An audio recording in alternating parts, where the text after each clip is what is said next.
بسم الله الرحمن الرحيم. اللهم صل على سيدنا محمد الفاتح لما أغلق والخاتم لما سبق ناصر الحق بالحق والهادي إلى صراطك المستقيم وعلى آله حق قدره ومقدار العظيم. أما بعد، السلام علیکم ورحمۃ اللہ تعالی وبرکاتہ۔ میں آپ کا میزبان فاروق رضا تجاری وقت آخرت کے ساتھ پچھلے موضوع پہ ہم نے اس بارے میں گفتگو کیا تھا کہ نبی کریم صلی اللہ علیہ وسلم کی امت کی عمر تقریباً 1500 برس ہے، اور اس حوالے سے ہم نے کچھ احادیث پیش کی تھی، اور یہ بھی کہا تھا کہ جب یہ مدت پوری ہونے لگے گی تو ایک آخری 70 سال کا عرصہ شروع ہوگا جو انتہائی خطرناک و بھیانک ہوگا، اور جس میں بڑے بڑے فتنے جو ہے ظاہر ہوں گے۔ آج اس بات پہ روشنی ڈالیں گے کہ آخری زمانے میں کون سے بڑے فتنے ہیں جن کے بارے میں حدیثوں میں ذکر کیا گیا ہے۔ نبی کریم صلی اللہ علیہ وسلم کی ایک حدیث ہے کہ جس میں ذکر کیا گیا ہے کہ قیامت جب تک قائم نہیں ہوگی جب تک تم یہ 10 علامتوں کو نہیں دیکھ لو،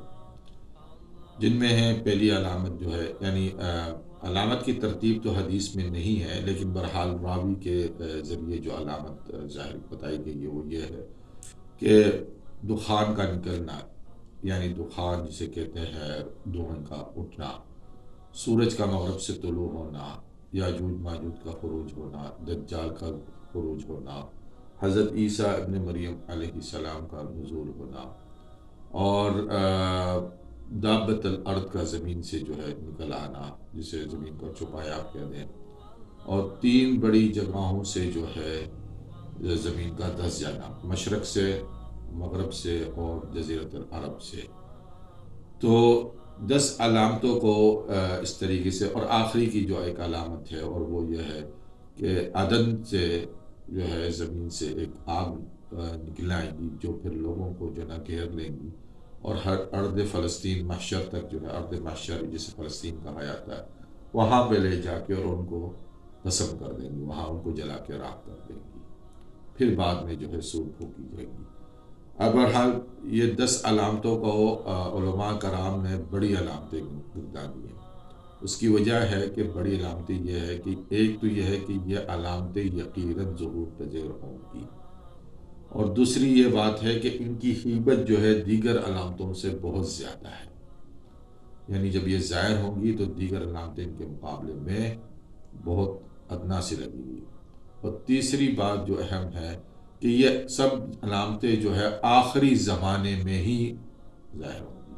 وہ ہے جب یہ علامتیں ظاہر ہونا شروع ہو جائے تو پھر یقینی بات ہے کہ اب قیامت انتہائی قریب آ چکی ہے، یا دنیا کا خاتمہ یقینی قریب ہو گیا۔ اور اس میں ایک چیز اور کہ یہ علامتوں میں جو ہے تسلسل ہوگا، اس طریقے سے کہ جب ایک یہ سمجھ لیں کہ ایک لڑی جو ہے جس میں موتیاں پروندی گئی ہے، ہر حدیث میں بھی یہی آیا ہے کہ اس طریقے سے جب وہ ٹوٹ جائے تو اس میں سے جو ہے نا موتیاں بکھر جائے، ایک بعد دیگر نکلنے گا، اسی طریقے سے یہ علامتوں کا اظہار بھی اسی طریقے سے ہوگا۔ لیکن اس میں ترتیب جو ہے ان حدیث میں نہیں معلوم ہوا ہے۔ ہم نے اپنی تحقیق سے، آپ کہہ لیں اسے حدیث کو سمجھنے سے جو ہمیں سمجھ میں آئی کہ ترتیب اس کی جو ہے مختلف ہے، لیکن ایک حدیث میں یہ ضرور آیا ہے کہ نبی صلی اللہ علیہ وسلم نے فرمایا ہے کہ قیامت کی جو سب سے پہلی علامت ہے وہ ہے سورج کا مغرب سے طلوع ہونا۔ یہ جو ہے حدیث کے حوالے سے یہ چیز بیان کر دی گئی ہے۔ لیکن اگر دوسری ترتیب سے دیکھیں تو یہ بھی ہوتا ہے کہ قیامت کے آثار کے نمایاں ہونے کے لیے چند بڑے واقعات اور حادثات کا پیش ہونا بہت ضروری ہے، کیونکہ جو زمانہ فتن اور ملاحم کی آخری زمانے کی حدیثوں سے ہمیں جو تصویر امیج سامنے کھل کر آتی ہے وہ یہ نہیں لگتا ہے کہ وہ جدید دور، ٹیکنالوجی کا کوئی دور ہے، اس سے تو یہی نظر آتا ہے کہ وہ کوئی آج سے کم 1000 سال پرانا دور نظر آتا ہے۔ اس طریقے سے جو ہے اس جو منظر کشی جو ہمیں حدیثوں سے فتن ملاحم کی ملتی ہے، جس میں خاصی جو جنگیں ہیں، غزوات ہیں، جن میں غزوہ ہند ہے یا ہرمجدون ہے، ان کو بھی اگر ہم سامنے رکھ کے اس پہ اگر ڈیٹیل میں تفصیل میں جائیں تو ہمیں یہی نظر آتا ہے کہ وہ آخری زمانے کی جو منظر کشی وہ یہی لگتا ہے کہ ایک ایسا دور ہوگا جب انسان کے پاس نئے دور کے جو ہے نا سویلائزیشن، نئی دور کی جو آپ کے پاس ٹیکنالوجی وہ بالکل نہیں ہوگی.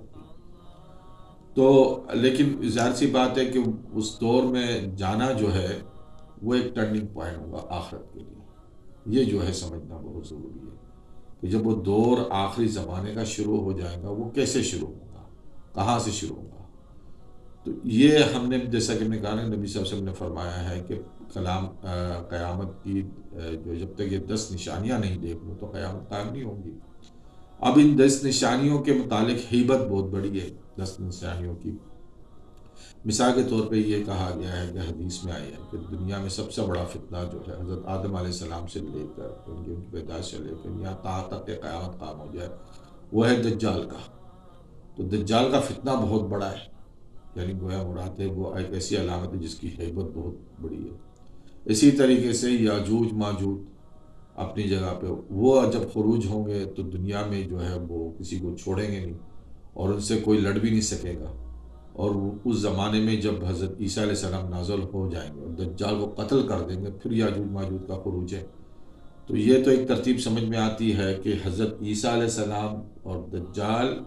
حضرت عیسیٰ اور یاجوج ماجوج، یہ 3 علامتیں جو ہیں یک بعد دیگر ہیں، یعنی یہ ان کے آپس میں ایک ہی زمانے میں یعنی جڑے ہیں. دجال قتل ہونے کے بعد حضرت عیسیٰ علیہ السلام کو اللہ تعالیٰ جو ہے وہی کریں گے، ان کو کہیں گے کہ اب جو ہے نا میری ایک ایسے بندے نکل رہے ہیں، ایسی قوم باہر نکل رہی ہے جن پہ کوئی غالب نہیں آ سکتا ہے، تو تم جو ہے نا میرے بندوں کو لے کر جو ہے کوئی طور پہ جو ہے نا چلے جاؤ، یعنی پہاڑ کی اونچی پہاڑی پہ چلے جاؤ. تو اس وقت جو ہے حضرت عیسیٰ علیہ السلام کے ساتھ کتنے لوگ ہوں گے یہ بھی ایک ذہن میں رکھیے کہ پہاڑ پہ چلے جانے میں کتنی عدد لوگ جا سکتے ہیں. اپنے عدد کے حساب سے 2000 ہو سکتے ہیں. یہ تو ممکن نہیں کہ لاکھوں کی تعداد میں لوگ ہوں گے اور پہاڑ پہ جا کے وہ کہیں پہ چھپ جائے یا بیٹھ جائے اور نیچے یاجوج ماجوج ان کا نظارہ کرتا رہے. ایسی بات تو نہیں ہوگی. یقیناً وہ کوئی ایسی جگہ ہوگی جہاں پہ وہ اپنے لیے پناہ گاہ جسے آپ سمجھ لیں، وہاں پہ بہتر سمجھیں گے کہ یاجوج ماجوج کا چونکہ سامنا نہیں کیا جا سکتا ہے تو وہاں پہ جا کے اس سے مراد یہ ہے اس حدیث سے کہ آخری زمانے میں لوگوں کی تعداد بھی کم ہو جائے گی. دیکھیں بڑی بات ہے کہ میں جس طرف اشارہ کر رہا ہوں ہمیں حدیث کے حوالے سے ایک تو یہ ہے کہ ہم جدید دور کو چھوڑ چکے ہوں گے. یہ جدید نئی ٹیکنالوجی جو آپ کے اور میرے پاس ہے اس وقت، جس سے میں آپ کے ساتھ براہ راست گفتگو ہوں، یہ دور نظر نہیں آتا ہے بالکل. اور اس سے علاوہ جو سب سے بڑی بات ہے کہ وہ جو دنیا میں لوگوں کی تعداد ہے وہ بھی کم ہوتی ہوئی نظر آ رہی ہے. اچھا اب اس بات کو ذرا سمجھے کہ جب اللہ تعالیٰ نے حضرت نوح علیہ السلام کا طوفان نوح آیا تھا تو حضرت نوح علیہ السلام کے ساتھ صرف حضرت نوح علیہ السلام کی اولاد جو تھی، جو 3 بیٹے تھے سام حام و یافت، وہ جو ہے کشتی میں سوار ہوئے اور ان کی جو زوجات تھی تو انہی سے جو ہے نا آج کی دنیا آباد ہے. اس لیے حضرت نوح علیہ السلام کو دنیا کا جو ہے نا جو ہے دوسرا اب ثانی، یعنی دنیا ان کی نسل سے اب آگے بڑھی ہے. تو ایک ایسا وقت آیا تھا دنیا پہ جہاں پہ تقریباً تمام دنیا جو ہے وہ لمٹ کی گئی تھی، یعنی اللہ تعالیٰ کی طرف سے حکم تھا کہ ساری دنیا ختم ہو جائے اور صرف کشتی میں سوار یہ چند لوگ جو ہے یہ جو ہے نا آگے جو ہے نسل بڑھیں گے اور ان کے ساتھ جو جانور وغیرہ. اچھا اب قرآن میں ایک جگہ اللہ تعالیٰ فرماتا ہے کہ اس طریقے سے ہم جنت دنوں کو لوگوں میں جو ہے نا گھماتے ہیں، یعنی آیت کا مفہوم میں آپ کو بیان کر رہا ہوں. یہ اس طریقے سے واقعہ جو ہے کہ دنیا جہاں ساری ختم ہو جائے، یعنی 99% دنیا ختم ہو جائے اور چند لوگ باقی بچے، ایسا دوبارہ کبھی واقعہ ہوا نہیں. یہ ایک بڑی بات ہے. تو اس کا مطلب یہ ہے کہ وہ جو آیت میں یہ کہا ہے کہ اس طریقے سے ہم لوگوں میں دنوں کو گھماتے ہیں، یہ ایک اس طریقے سے دوبارہ ایسا واقعہ ہونے والا ہے جس میں دنیا کی آبادی 99% ختم ہو جائے گی. یہ بڑا ایک بھیانک جو ہے نا صورتحال جو ہے وہ سامنے آنے والی ہے. اور میری جو ساری جو ہے نا اس وقت گزارشات لوگوں کے لیے یہی ہے کہ ہم جو ہے 99% دنیا سے ختم ہونے والے ہیں، صرف اور صرف 1%. اچھا یہ 1% میں کیوں کہتا ہوں؟ اس کی وجہ ہے کہ سورۃ بنی اسرائیل میں اللہ تعالیٰ نے ایک جگہ پہ یہودیوں کو کہا ہے کہ ہم نے تمہیں جو ہے نا بڑے جتے والا بنا دیا۔ یہودی کبھی بھی اپنی تاریخ میں، انسانی تاریخ میں، دوسری دیگر قوموں سے جو ہے نا بڑے جتے والے کبھی نہیں تھے، نہ بنے۔ اس کی دو وجہ ہے۔ ایک تو یہ ہے کہ بنی اسرائیل جو ہے وہ اپنے قوم سے ہٹ کر تبلیغ نہیں کرتے ہیں، یعنی وہ کسی اور قوم کے لوگوں کو یہودیت کی دعوت نہیں دیتے ہیں، نہ وہ بلاتے ہیں۔ جیسا کہ کرسچینٹی ہے یا مسلمان ہے، یہ دیگر مذاہب ہیں، وہ اپنی تبلیغ کرتے ہیں لیکن یہودی نہیں کرتے ہیں، ٹھیک ہے نا۔ اور آج کی دنیا میں اگر آپ دیکھیں کہ یہودیوں کی جو تعداد ہے وہ دنیا میں 1% بھی نہیں ہے۔ اچھا، اب اگر کوئی بڑا جس سہانے کی طرف یا جس علمیے کی طرف میں اشارہ کر رہا ہوں، اپنے پچھلے پروگرام میں نے کہہ چکا تھا کہ قرآن حدیث میں یہ ہے کہ قیامت جب تک نہیں آئے گی جب تک دو بڑے گروہوں کا آپس میں ٹکراؤ نہیں ہوگا اور ان کے بیچ میں ایک عظیم جنگ نہ ہوگی، جس کی نظیر پھر کہیں تاریخ میں نہیں بنے گی۔ تو میری نظر میں جو ہے نا، اور اس حوالے سے سورۃ دخان میں جس یعنی اشارہ کیا گیا جو حدیث میں بھی ہے، دخان یعنی وہ قائم ہو جائے گا، دھواں نکلے گا، اور دنوا جو ہے وہ یقیناً کوئی ایسا یعنی انسان کا پیدا کردہ حادثہ یا جنگ جسے کہتے ہیں، سیدھی سی بات ہے، سیدھے الفاظوں میں یہ کہتے ہیں کہ نیوکلیر جنگ، وہ ایک ایٹامک نیوکلیر جو جنگ ہوگی جس سے انسان کی تباہی جو ہے یقینی ہوگی، انسانیت کی جو سویلائزیشن کی اور انسانیت کی پوری تباہی ہوگی۔ اور قرآن اور حدیث سے جو بات سمجھ میں آتی ہے وہ اسی طرف اشارہ مل رہا ہے۔ تو یہاں پہ جو وہ تباہی آ جائیں گی تو 99% لوگ جو ہے ختم ہو جائیں گے۔ اچھا، یہودی کیوں بچ جائیں گے؟ تو یہ بھی سوال ہے۔ یہودیوں کی تعداد جو قرآن شریف میں ہے، ہمیں سمجھ میں آ رہا ہے کہ بھئی ان کی تعداد جو ہے بڑے جتھے والے ہو جائیں گے، یعنی دیگر اقوام کے مقابلے میں وہ جو ہے زیادہ سیف رہیں گے۔ وہ کیوں؟ دیکھیں، پہلی بات تو یہ ہے کہ دنیا میں جو پہلے دو جنگیں ہوئی ہیں، آپ پچھلی طرف چلے جائیں، سلطنت عثمانیہ کا خاتمہ ہوا، وہ بھی ایک سازش تھی یہودیوں کی۔ جب آسٹریا کے شہزادے کے ولی عہد کو جو ہے وہ ایک یہودی لڑکے نے سر عام جو ہے نا اس کو مار کر جو ہے نا پہلی جنگ کا آغاز ہو گیا۔ اس کے بیچ یہودیوں کی سازش ہے، اور وہ سازش سے نظر آتی ہے کہ جب جنگ کا اختتام ہوا تو 1917 میں ایک بالفور جو ہے ڈکلیریشن جو ہے وہ برطانیہ گورنمنٹ کی طرف سے، جو اس وقت سلطنت عثمانیہ کے خلاف لڑ رہی تھی، اسٹیٹمنٹ جو ہے نا لکھا گیا، اور جس میں یہ کہا گیا کہ فلسطین میں جو ہے نا یہودیوں کو اب اجازت ہوگی کہ وہ اپنے لیے زمین خریدیں۔ سوال یہ ہے کہ پچھلی جنگ کا اس سے کیا تعلق ہے؟ یہی تعلق ہے کہ یہ سلطنت عثمانیہ کے علاقوں، سلطنت عثمانیہ کی جو خلافت ہے اسے ختم کر کے اور وہاں یہودیوں کو بسانا ضروری تھا۔ اب اس ایک وہاں بسانے کے لیے، وہاں بسانے کا مراد یہ ہے کہ وہاں پہ یہودی جو ہے اپنے لیے زمینیں خرید سکے، ان کے لیے آبادی ماحول پیدا کیا جائے۔ تو اتنی بڑی تباہی یہودیوں نے مچائی، دنیا میں جنگیں کروا دی، ایک عالمی جنگ پیدا کر دی سازش کے تحت،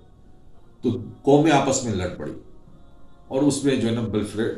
بلفور ڈکلیریشن آپ کے آخر میں سامنے آیا، سلطنت عثمانیہ میں ختم ہو گئی، فلسطین پہ جو ہے نا یہودی آنا شروع ہو گئے۔ اچھا، اب آگے چلتے ہیں۔ پھر اس کے بعد جو ہے دنیا میں دوسری عالمی جنگ پہ ہوئی۔ دوسری عالمی جنگ 1945 میں ہوئی۔ اس کے نتیجے میں کیا ہوا؟ اس کے نتیجے میں یہ ہوا کہ یہودیوں کو زبردستی، جو یہودی اتنے عرصے تک فلسطین نہیں جا رہے تھے، اب دھکیل کے جانے لگے کہ نہیں، اب تمہیں فلسطین میں ہی آباد ہونا ہے، یعنی یہودیوں پہ بھی جبر کیا گیا کہ تم وہاں، اب تم ساری دنیا سے منتقل ہو کے وہاں آباد ہو۔ تو یہاں تک تو بات پوری ہو گئی۔ تو تیسری بات اب کیا بچی؟ تیسری بات یہ ہے کہ یہودیوں کا خواب ہے کہ وہ ایک گریٹر اسرائیل بنے۔ اب یہ گریٹر اسرائیل کا جو ہے یہ اللہ تعالیٰ نے بھی ان کو وعد دیا ہوا ہے، ان کے ساتھ اللہ نے وعدہ کیا ہوا ہے وہ بڑے جتے والوں کی طرف سے، اور یہ کہا فَتَعْلُنَّ عَدُوًّا كَبِيرًا، کہ تم جو ہے صورت بنی اسرائیل کی آیت میں ہے کہ تم جو ہے ہمارے ساتھ، یعنی تم 2 مرتبہ دنیا میں فساد پیدا کرو گے، اور تم جو ہے نا پھر جو ہے نا بہت بڑا جو ہے نا اپنے گمراہی میں آگے اونچے اٹھا لیے جاؤ گے۔ گناہ مراد یہ ہے کہ تم اتنا ظلم کرو گے، اس کے بعد تم جو ہے نا اونچے اٹھا لیے جاؤ گے۔ گویا مراد یہ ہے کہ تمہاری ریاست کی ہیبت جو ہے دنیا میں بیٹھ جائے گی۔ وہ یہ ہے گریٹر اسرائیل۔ گریٹر اسرائیل جب بنے گا تو ظاہر سی بات ہے جس طریقے سے پہلے فسادات ہوئے دنیا میں، 2 جنگیں بڑی ہوئی، ان کے پیچھے بھی یہودیوں کا مسئلہ تھا۔ یہ تو بات پوری تاریخ میں پتہ ہے کہ جو ہٹلر تھا اس نے کہنے کہ 60 لاکھ جو ہے وہ یہودی مارے یا مروا دیے گئے، یہ بھی ہے نا کہ یہودیوں کو جبراً وہاں منتقل کیا گیا فلسطین میں۔ اب دنیا کی جو سیناریو ہے دنیا کا وہ یہ ہے کہ بھئی دو بڑے دنیا کے جو ہے نا اس وقت چودھری ہیں، اب سے الفاظوں میں کہیں سیدھے الفاظوں میں، بھئی ایک ہے یونائٹڈ اسٹیٹ آف امریکہ اور دوسری طرف جو ہے رشیا اور چائنا دنیا پہ اپنی حکومت کر، لیکن ان سب کے پیچھے جو مالی جس کے مفاد ہمیشہ ہو رہے ہیں حالات، یعنی تعاون، یہ جسے کہہ لیں رسی، جس سے آپ کہتے ہیں دنیا کی جو اقتصادی کی جو رسی ہے مین چیز پہ وہ ہے اسرائیل، وہ ہے یہودی۔ دنیا کے بڑے بڑے بینکر جو ہے یہودی ہیں، دنیا کے بڑے بڑے میڈیا کے جو ہے وہ کیا بولتے ہیں ہیڈ جو ہے وہ یہودی ہے۔ تو دنیا کی کھانوں پہ جو ہے یعنی دنیا کی تمام بڑے اداروں پہ جو ایجاداریاں جو ہیں وہ یہودیوں کی ہے۔ تو یہ سمجھ لیں کہ آنے والے دور میں وہ کیسے ان کو جو ہے اتنا جو ہے وہ جب اسرائیل کے لیے تمام اس کے جو آس پاس کے جو ریاستیں ہیں وہ کمزور ہوتی چلی گئی ہیں، اور آنے والے دور میں اب ان کو ایک بڑے ضرب لگانے کی ضرورت پڑ رہی ہے کہ دنیا میں یہ دو بڑی جو طاقتیں ہیں اگر یہ آپس میں لڑ بیٹھیں گی اور تباہ ہو جائیں گی تو پھر اس میں جو سب سے زیادہ جو فائدہ ہے وہ اسرائیل کو ہوگا،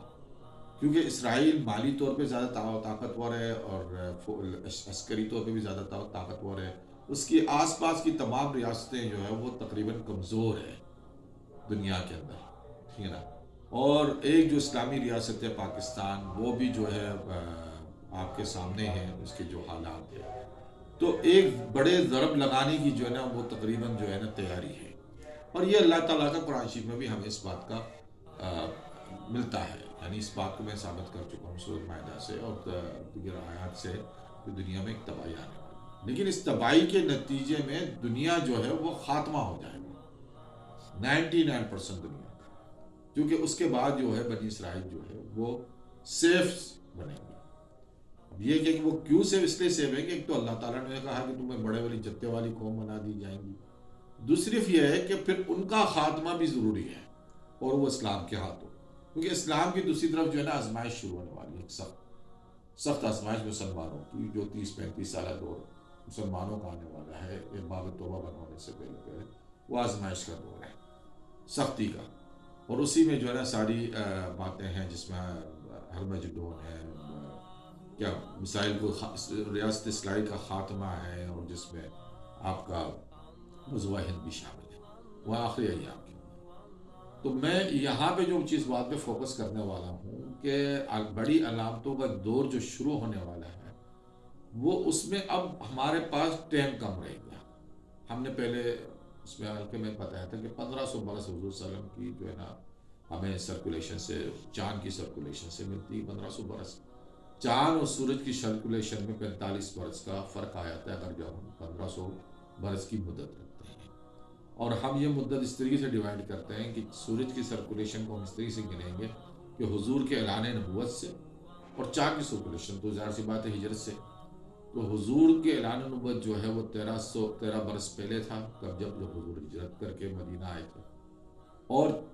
چاند کی سرکولیشن جب شروع ہوئی 1500 برس کی، جب وہ ختم ہوگی تو آگے مزید 32 سال کا عرصہ میں مل جائے گا جس میں دنیا کی پہلی سور پھونکی جائے گی، مطلب یہ ہے کہ اس میں بھی کمپلیٹ 1500 برس ہو جائیں گے اس کی سورج کی سرکولیشن کی۔ اس طریقے سے جو ٹوٹل جو حضور صلی اللہ علیہ وسلم کو حضور کی نبوت کو جو 1500 برس ملے تھے اس کی امت کے لیے، امت جو ہے امت میں ایک تو امت جو ہے امت دعویٰ، اور ایک امت جو ہے جس نے ایمان لائی امت جو حضور صلی اللہ علیہ وسلم کی دعوت پہ قبول کر لے وہ تو مسلمان ہو گئے، مومن ہو گئے، اور جنہوں نے ایمان نہیں لایا اس کو امت دعویٰ کہا جاتا ہے، اس میں یہودی نصارہ سب شامل ہیں، کیونکہ نبی صلی اللہ علیہ وسلم جو ہے تمام لوگوں کے لیے بھیجیں گے۔ تو بنی اسرائیل جو ہے وہ بھی ایک حضور صلی اللہ علیہ وسلم کی اس وقت امت دعویٰ میں سے ہے، ان کو بھی ایک مہلت ملی ہوئی ہے لیکن امت دعویٰ میں سے ہے۔ جب وہ بڑا ہوا جتہ بنیں گے تو پھر جو ہے نا دنیا کا سمجھ لے کہ بالکل نیت و خاتمہ شروع ہو جائے گا۔ تو ہم یہاں پر جو ہے نا اپنی بس گفتگو کو اس ہفتے روکتے ہیں، آگے انشاءاللہ جو ہے مزید اس پہ تفصیلی گفتگو ڈالیں گے۔ غرض یہ کہنے کا ہے کہ ہمارے ذہنوں کو اور ہم اپنے بچوں کو تیار رکھیں کہ آخری زمانے کے دور میں ہم گزار رہے ہیں، اور آخر آنے والے حالات کتنے بھی آنے کو اترنا۔ وآخر دعوانا الحمدللہ۔